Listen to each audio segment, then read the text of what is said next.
Zee TV Telugu news ప్రేక్షకులకు స్వాగతం సుస్వాగతం. మా ఛానల్ను మొట్టమొదటిసారిగా చూస్తున్నట్లయితే సబ్స్క్రైబ్ చేయండి, లైక్ చేయండి, షేర్ చేయండి. మీ ప్రోత్సాహం మాకెంతైనా ఉత్సాహాన్ని ఇస్తుంది. సేకరించిన సమాచారాన్ని మార్పు లేకుండా చూపించడమే మా ఛానల్ యొక్క ప్రత్యేకత. ధన్యవాదములు.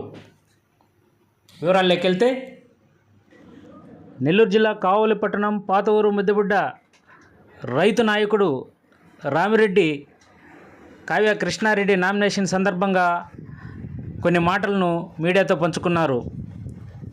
కావ్య కృష్ణారెడ్డి వేమిరెడ్డి ప్రభాకర్ రెడ్డి విజయం ఎప్పుడో జరిగిపోయిందని తన మాటల్లో తెలియజేశారు. కృష్ణారెడ్డి గారిని అనౌన్స్ చేశారు. ఆ రోజే వాళ్ళకి విజయం తథ్యం అని చెప్పి వాళ్ళు రాయటం కూడా జరిగింది. వీళ్ళు ఎన్ని నిరాధారమైన అసత్య ఆరోపణలు చేసినా మేము 30,000తో గెలుస్తాము, 20,000తో గెలుస్తామని చెప్పి ఫేక్ న్యూస్లు పెట్టినా కూడా మేకపోటు గంభీరత్వం లాంటిదేనో. రేపు జూన్ 4వ తారీఖు 30,000తో గెలుస్తారో లేదా 30,000 ఓడిపోతారో ప్రజలే నిర్ణయిస్తారు. ఈ రోజులు అందరూ ఈ జగన్మోహన్ రెడ్డి ప్రభుత్వం మీద అందరికీ విరక్తి పుట్టింది. ఎక్కడ చూసినా అవినీతి ఎమ్మెల్యే అవినీతి ఆరోపణలు తప్పితే ఆయన అభివృద్ధి చేసింది ఏం లేదు. ఆయన అభివృద్ధి చెందాడు. ప్రజలు ఎప్పుడా అని ఎదురు చూస్తూ ఉన్నారు.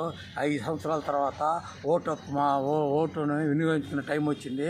అందరికి ఒక ఆయుధం లాంటి ఓటు హక్కు వచ్చింది. ఆ ఆయుధంతో ఈ ఎమ్మెల్యే ప్రతాప్ కుమార్ రెడ్డిని కావలి కూకటి వేళ్లతో పెళ్ళకించి కావలి పరివేల నుంచి తరిం కొడతారని ప్రజలు ఎదురు చూస్తూ ఉన్నారు. ఆ టైం ఆసన్నమైనది.